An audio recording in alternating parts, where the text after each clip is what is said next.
ఉగ్రవాదులపై విరుచుకుపడ్డ న్యాయవాదం जान भी देंगे खून भी देंगे देश का मिट्टी कभी न देंगे ये मेरा देश है ये मेरा जन्मभूमि है भारत माता की जय పహల్గాం ఉగ్రవాదుల దాడిలో ఉలిక్కిపడ్డ భారతదేశం యావత్ భారతదేశాన్ని కుదిరించేసినటువంటి ఈ యొక్క ఉగ్రవాదుల దాడిపై నేను మీ సత్య హ్యూమన్ రైట్స్ ఎక్స్క్లూజివ్ వీడియో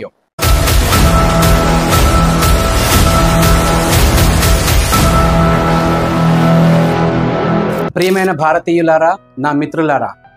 ఏమనుకుంటున్నారు మీరు ఈ దాడిని మత కల్లోలా సృష్టించడానికి మీకు అర్థం కావటం లేదా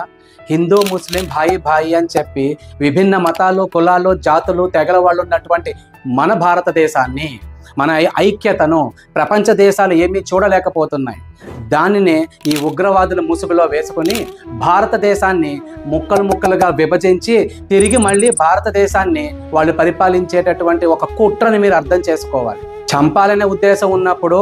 చంపడానికి మనిషి అయితే చాలు చచ్చిపోవడానికి ఒక మనిషి అయితే చాలు కానీ మతం పేరుని ఎందుకు వాడాలి కేవలం మత కల్లోలాలు లేపడానికి మాత్రమే మనం కులం పేరులే ఎందుకు వాడాలి కేవలం కుల వ్యవస్థను చూపించడానికి మాత్రమే ఒక వ్యక్తిని కానీ ఒక వ్యవస్థను కానీ ఒక దేశాన్ని కానీ ఎదురుగుండా వచ్చి యుద్ధం చేయలేనటువంటి ఇటువంటి పిరికి పందని ఎంచుకున్నటువంటి ఒకే ఒక్క దారి మన మానసిక ధైర్యం మన మానసిక ధైర్యం మీదనో మన మానసిక యొక్క వీక్నెస్ మీదనో దెబ్బ కొట్టినప్పుడు ఖచ్చితంగా ఆ వ్యక్తి అయినా సరే ఆ వ్యవస్థ అయినా సరే ఒక దేశమైనా సరే రూపురేఖలు లేకుండా పోతుంది 200 సంవత్సరాల క్రితం మనలో ఉన్నటువంటి ఈ ఐక్యతను విభజించి పాలించినటువంటి బ్రిటిష్ వాళ్ళ చేతుల్లోంచి మనం బయటపడడానికి ఎన్నో కష్టాలు అనుభవించాం బానిస బతుకులు అనుభవించాల్సి వచ్చింది మతం పేరుతోనో కులం పేరుతోనో సంబంధం లేనటువంటి ఎన్నో అరాచకాలు అన్యాయాలు అక్రమాలు అత్యాచారాలకు పాల్పడినటువంటి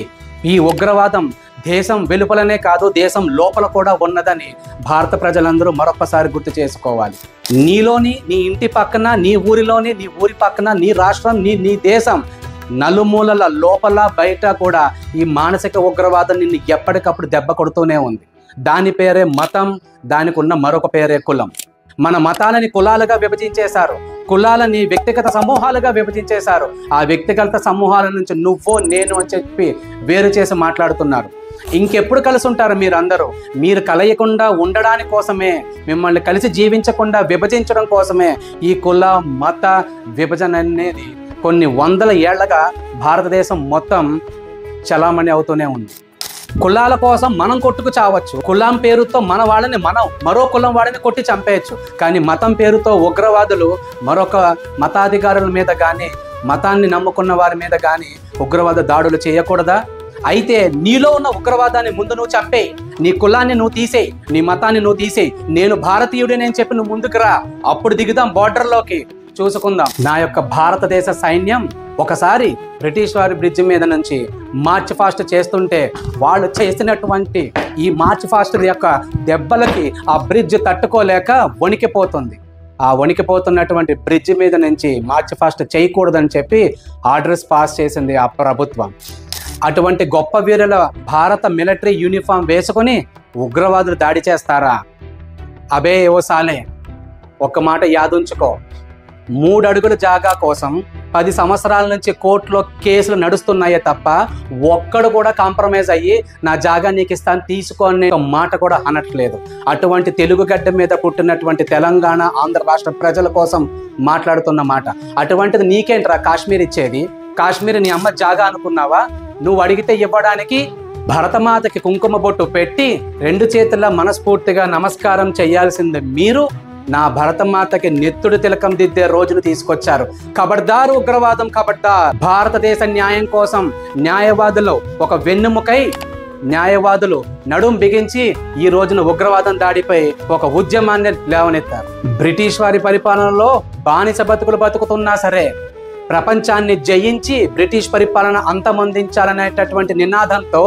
నా దేశ భరతమాత యొక్క బిడ్డలైనటువంటి మమ్మల్ని ఉగ్గిపాలతోనే మాకు ఉగ్రవాదులు ఎలా తరిమి కొట్టాలో నేర్పినటువంటి దేశం నా దేశం శారీరకంగా బలహీనంగా ఉన్నటువంటి స్త్రీ జాతితో ఒకప్పుడు ఎవరైనా పురుషులు తప్పు చేస్తే ఏరా గాజులేసుకున్నావా నువ్వు చీర కట్టుకున్నావా నువ్వు అని ప్రశ్నించేవాళ్ళం కానీ ఇప్పుడు నా దేశంలో ఉన్న ప్రతి స్త్రీమూర్తి కూడా ప్రతి యుద్ధానికి సై అని పురుషులతో సమానంగా భారత నౌక వైమానిక దళాలలో యుద్ధ రంగాలలో సైతం పోటీ చేస్తూ మీ మీదకి విరుచుకుపడితే ఏ విధంగా ఉంటుందో ఒక్కసారి ఆలోచించుకో. సతీ సహగమనాన్ని నిర్మూలించి 75 సంవత్సరాలు గడుస్తున్నా సరే తన భర్తని నువ్వు చంపినప్పుడు కూడా నా భర్తతో పాటు నన్ను కూడా షూట్ చేయని చెప్పి ఒక మహిళ అడిగినప్పుడు నీకు అర్థం కావట్లేదా నా భారతదేశం యొక్క స్త్రీలు దాంపత్య జీవితానికి, భారత సాంప్రదాయ బంధాలకి ఎంత విలువనిస్తారో? నా పిల్లల్ని చంపొద్దు, నా భార్యని చంపొద్దు, నన్ను ఏదైనా చేసుకో అని చెప్పి అన్నప్పుడు నీకు అర్థం కాలేదా? ఈ దేశంలో నువ్వు మా ప్రాణాలను మాత్రమే తీయగలవు, కానీ దేశంలోంచి పిడికిల మట్టిని కూడా నువ్వు తీసుకెళ్ళలేవు. ఒక్కడి మాత్రం గుర్తుపెట్టుకో, ఈ న్యాయవాదం ఉన్నంత వరకు, ఈ నల్లకోట ఉన్నంత వరకు భారతదేశంలోంచి ఒక్క మట్టి ముద్ద కూడా నీ దేశానికి రాదు. To the Indian military commander, this is Satya from Human Rights 1581391H reporting. Sir, మా దేశంలో ఎస్ఐలకి, సిఐలకి, పోలీసులకి పోటీ చేస్తూ ఎన్నో నోటిఫికేషన్లు పడుతున్నా సరే చిన్న చిన్న కారణాల చేత ఆ యొక్క సెలక్షన్స్లో సెలెక్ట్ కానటువంటి ఎంతో మంది పురుషులు, స్త్రీలు తమ యొక్క ఉద్యోగాన్ని మేము అందుకోలేకపోయాము, మా లక్ష్యాన్ని చేరుకోలేకపోయామని చాలా మంది బాధపడుతున్నారు. అటువంటి సైనికులు వీధిన గ్రామాల్లో ఎంతో మంది ఉన్నారు. ఒక్క నోటిఫికేషన్ రిలీజ్ చేయండి చాలు.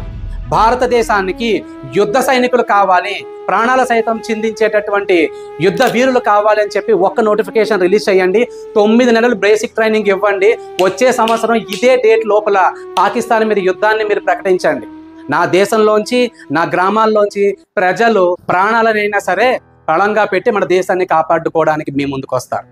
మేరా భారత్ మహాన్. జై హింద్. నేను మీ సత్య, హ్యూమన్ రైట్స్. సత్యవేమ జైతే.